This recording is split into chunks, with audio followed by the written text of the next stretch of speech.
j'espère que vous allez bien. Aujourd'hui, on se retrouve pour parler d'amour.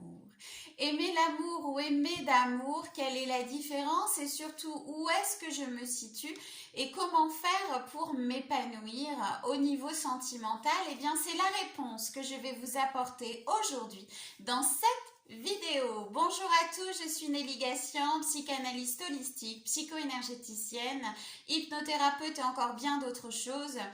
Et je mets toutes mes compétences au service de votre épanouissement personnel. Pour ce faire, vous trouverez en barre de description un programme de soins vous aidant dans ce cheminement personnel ainsi qu'un e-book totalement gratuit et accessible pour pouvoir vous diriger vers ce mieux-être, ce mieux-vivre. Également, vous trouverez tout un tas de propositions, de programmes de travail à distance puisqu'aujourd'hui la thérapie à distance n'est plus du tout un problème et j'accompagne mes patients dans la France entière.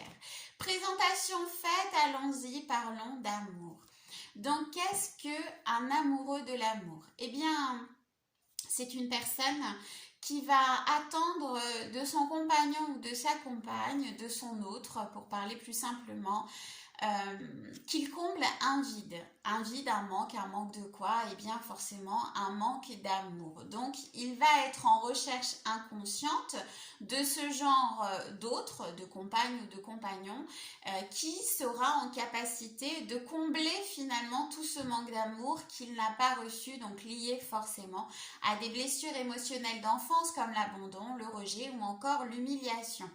Cet autre-là va ressentir sa fréquence vibratoire et va arriver à lui pour justement ou à elle pour combler ce besoin. C'est totalement physique, hein, ce sont des fréquences qui s'attirent et donc du coup il y a une fusion, il y a la création d'un couple. Sauf que c'est un couple qui va évoluer, bien évidemment, au début, tout feu, tout flamme, et tout va être magnifique, puisque celui qui a besoin de l'autre pour combler son manque, eh bien, il va le combler. Et celui qui a besoin d'être le sauveur et d'être dans l'action pour combler ce manque va avoir ce rôle-là.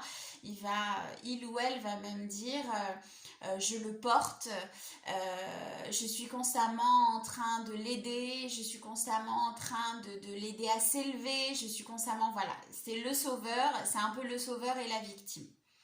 Et puis au fil du temps, qu'est-ce qui va se passer? Eh bien, peut-être que celui qui est en manque d'amour, dans ce besoin d'amour, va commencer à avoir ce qu'on appelle une jalousie maladive et va commencer à ne pas supporter que l'autre puisse regarder un autre homme ou une autre femme, que l'autre puisse avoir des amis du sexe opposé si c'est un couple hétéro ou voilà, enfin qu'importe, d'autres amis avec qui il pourrait se passer quelque chose et puis le mental va se mettre en place et là ça va être un petit peu la cascade au niveau, je sais pas moi, du contrôle du téléphone, des crises de jalousie hystériques et l'autre va commencer un petit peu à se fatiguer et peut-être va partir et c'est une séparation qui arrive. Cependant, la personne qui a été laissée se ressent abandonnée et va se diriger toujours vers le même genre de personnes.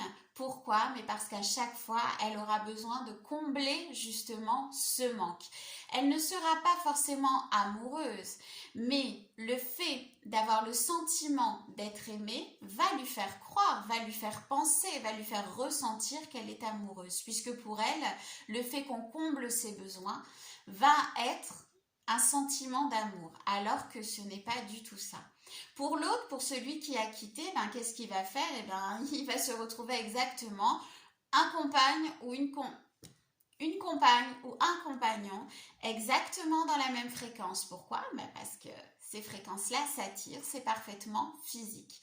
Lorsque l'on est dans l'amour inconditionnel, nous avons compris que nous sommes deux personnes à part entière, c'est-à-dire que nous sommes deux êtres totalement individuels qui formons un couple. C'est-à-dire que nous n'attendons rien de l'autre, si ce n'est que tout ce qu'il peut nous offrir ou ce que nous pouvons lui offrir est la cerise sur le gâteau. Nous comble quoi qu'il en soit. Pourquoi? Eh bien parce que déjà, on se comble tout seul. C'est-à-dire que l'on sait qui l'on est, on sait ce que l'on vaut. Donc, on va œuvrer dans notre vie par rapport à ça. Donc, au niveau vibratoire, on va attirer forcément de manière chimique, exactement comme dans l'autre cas, une personne de la même fréquence et forcément, ça va faire un couple. Mais ce couple-là ne sera pas fusionnel puisqu'il n'y aura pas un besoin, un manque à combler des deux côtés. Mais ce sera un couple totalement dans l'amour inconditionnel parce que l'un et l'autre vont s'aider à évoluer chacun de leur côté pour pouvoir évoluer aussi ensemble. Et c'est ça l'amour, c'est ça, on n'appartient à personne, on n'appartient pas à l'être aimé. On appartient à soi-même.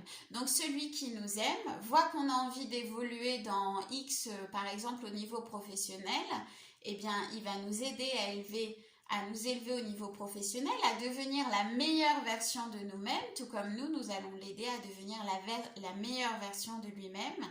Et ça va être un couple en osmose, ça va être un couple dans l'amour inconditionnel, ça va être un couple totalement individuel et à la fois ensemble. C'est-à-dire qu'on peut faire des choses totalement personnelles chacun de son côté avec la joie et l'amour de se retrouver. On n'est pas du tout dans la jalousie parce qu'on a confiance en l'autre et quelque chose s'installe et c'est comme ça. Et tous les moments que l'on passe ensemble sont des cadeaux de la vie. Et la famille que l'on fonde, si on va jusque-là, devient encore plus un cadeau de la vie. Donc, lorsque l'on est un amoureux de l'amour, on attend de l'autre qu'il comble nos besoins. Quand on est amoureux de quelqu'un, on l'aime dans son intégralité, et on l'aime parce qu'il va nous aider à être la meilleure version de nous-mêmes et vice-versa. D'accord? Donc, à vous de savoir dans quel camp vous vous situez pour faire de meilleurs choix dans vos relations conjugales. Pourquoi? Eh bien parce que lorsqu'on a un amoureux de l'amour et qu'on n'a pas travaillé sur soi, on va toujours aller à la rencontre de personnes qui vibrent cette fréquence de devoir donner et remplir ce besoin. Et nous, on va être toujours dans la recherche de ce besoin à combler. Sauf qu'au bout d'un moment, autant c'est magnifique au début, autant après on devient toxique l'un pour l'autre. Alors il y a deux choix. Où on se dit, si on a vécu de blessures de rejet, bon mais j'ai pas à me plaindre, hein, j'ai un toit sur la tête, j'ai un homme ou une femme avec qui je vis quand même de bons moments, j'ai des enfants, donc bon ma vie, je la continue comme ça. Et on n'ose pas se détacher parce qu'on a peur. Si on se détache, on a peur parce qu'on va être encore confronté à cette peur de manque. Donc du coup, on reste sagement dans sa zone-là, mais on n'est pas épanoui finalement sentimentalement à 100%, ni personnellement de toute façon. Donc, c'est un peu la catastrophe. Et si on est quitté, eh bien on va aller chercher, si on n'a pas fait son travail sur soi-même, on va aller chercher exactement la même personne et en fait ça va être à chaque fois la même chose. Ou vous allez rester dans une vie finalement qui ne vous convient pas, ou alors vous allez aller d'échec en échec en amoureux sans comprendre vraiment pourquoi. Eh bien ce qu'il faut travailler mes enfants, il faut travailler sur vous, il faut travailler cette blessure de manque. Pourquoi? Mais pour accéder à l'amour inconditionnel. Il n'y a qu'en connaissant notre propre valeur, il n'y a qu'en vibrant le plus haut possible. Quelle est la vibration la plus importante? Eh bien, c'est la vibration d'amour. Donc, plus vous allez être en accord avec vous-même, en amour avec vous-même, plus vous allez attirer, encore une fois, c'est physique, une personne qui est à cette même fréquence. Donc, forcément, mais vous allez évoluer ensemble. Vous allez comprendre que le couple, ce n'est pas deux personnes, mais trois. Deux personnes individuelles et un couple. Voilà, j'espère vous avoir éclairé sur le sujet et je vous fais vaste sujet. Je vous fais de très très gros bisous. Je reviens très vite parce qu'il y a une surprise jusqu'à Noël.